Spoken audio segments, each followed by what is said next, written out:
ओम शांति। 21 दिसंबर 2024 की साकार मुरली से होमवर्क। आज की मुरली से हम लक्ष्य लेंगे स्वर्ग का मालिक बनने के लिए सतो प्रधान बनने का पुरुषार्थ करना है। आज की मुरली से हम स्वमान लेंगे, मैं स्वराज्य अधिकारी आत्मा हूँ। बाप की याद से गुण, ज्ञान, शक्तियों की संपत्तियों से संपन्न होकर अपना स्वराज्य सुख शांति में चला रही हूँ। मेरे स्वराज्य में अप्राप्ति की अविद्या है और सर्व सूक्ष्म स्थूल कर्म इंद्रियां सदा ही संतुष्ट हैं। तो मैं आत्मा संतुष्ट हूँ। तो स्वराज्य अधिकारी आत्मा ही संपत्तिवान आत्मा है। स्वराज्य अधिकारी आत्मा ही सदा संतुष्ट रह सकती है। तो इस स्मृति में आज सारा दिन रहना है कि मैं संपत्तिवान आत्मा हूँ, मैं स्वराज्य अधिकारी आत्मा हूँ, मैं संतुष्ट मनी हूँ।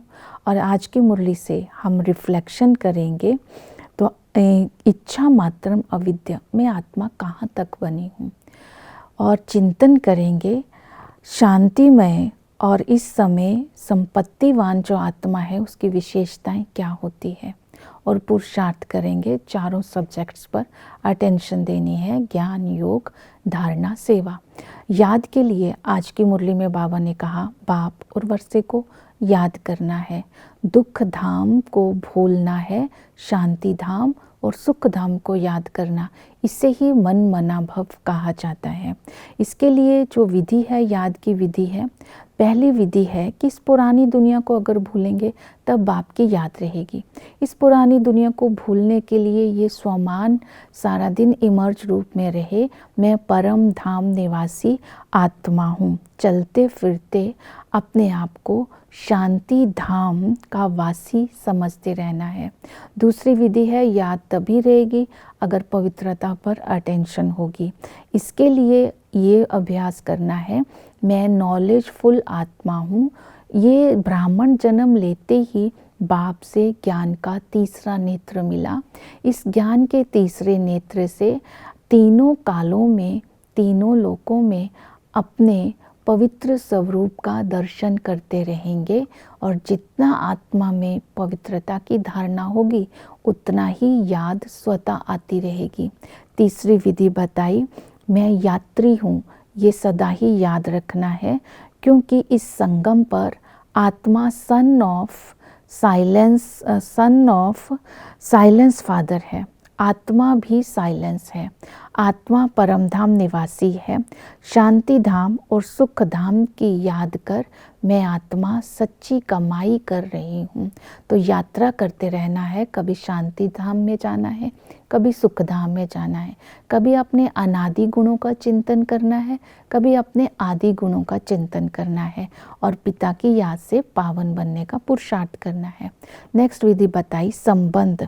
तो संगम पर हम आत्माएं जब बाप का बच्चा बनते हैं तो बाबा से विश्व की बादशाही का हमें वर्षा मिलता है। बाबा ही हमें भविष्य के बादशाही की साक्षात्कार भी कराते हैं।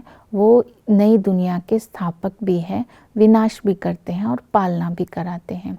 तो ये सारे कर्तव्य बाबा के याद रखने हैं, तो वर्षे को भी याद रखना है। वही बाप टीचर बन करके हमें नॉलेजफुल बनाते हैं। जब इस ज्ञान से हम आत्माएं भरपूर बन जाती हैं तो ये सच्ची कमाई करके हम भविष्य प्रारब्ध की अधिकारी बन जाते हैं। ये राजयोग की तपस्या हमें यहाँ करनी है और इसकी प्रारब्ध हमें भविष्य में पानी है। इस तरह ये पढ़ाई पर विशेष अटेंशन देना है।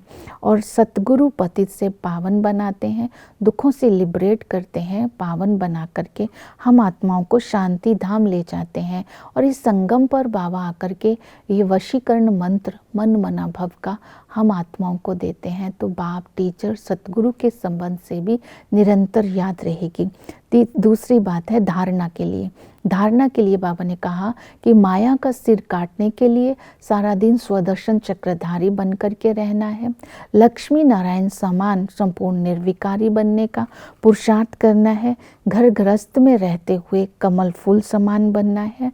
फिर बाबा ने अधर कन्या के लिए कहा ससुर घर और पियर घर का भी कल्याण करना है। तो बाबा ने कहा राजयोग की तपस्या कर पुण्य आत्मा बनेंगे तो भविष्य में मालिक बनेंगे, स्वर्ग का मालिक बनेंगे। ये धारणाएं अपनी बुद्धि में रखनी है। और ज्ञान के लिए बाबा ने कहा स्वदर्शन चक्कर बुद्धि में फिराते रहना है कि बाबा जो चैतन्य बीज रूप है हमें आदि मध्य अंत का ज्ञान देते हैं। हम ही ब्राह्मण सो देवता सो वैश्य, सो देवता सो क्षत्रिय सो वैश्य सो शूद्र बनते हैं। आदि में हम सभी आत्माएं सुखधाम में होते हैं। एक कुल होता है, एक धर्म होता है, वहाँ सच्ची कमाई होती है। देव कुल होता है, पुण्य आत्मा होते हैं, समझदार होते हैं, पूज्य होते हैं। जैसे मध्य में आते हैं विकारी होने के कारण बेसमझ बन जाते हैं, पुजारी बन जाते हैं। और वहाँ क्षण भंगुर सुख होता है और वहाँ के विकारों की दुनिया होती है, झूठ खंड होता है। जब आत्मा तमो प्रधान बन जाती है तो बाबा आकर स्मृति में दिलाते हैं कि 5000 वर्ष पूरे हुए हैं, अब पावन बन करके घर जाना है। उसी को चैन की दुनिया कहते हैं। तो चैन की दुनिया में जाने के लिए अभी इस दुख की दुनिया को भूलना होगा। सेवा के लिए फिर बाबा ने कहा देवताओं के पुजारियों को जाकर के समझाना है और चैरिटी बिगिंस एट होम। पहले अपनी सेवा करनी है, रूप बसंत बनकर ज्ञान की धारणा करनी है, योग की शक्ति जमा करनी है, स्वयं को मित्र संबंधियों को और समझाना है। जब मित्र संबंधियों को ये ज्ञान देंगे तभी हम कहेंगे चैरिटी बिगिंस एट होम। जो अच्छी रीति पढ़ते हैं, जो स्वयं को अच्छा पुरुषार्थ करते हैं, वो दूसरों को भी अच्छा पुरुषार्थ करा सकते हैं। ओम शांति।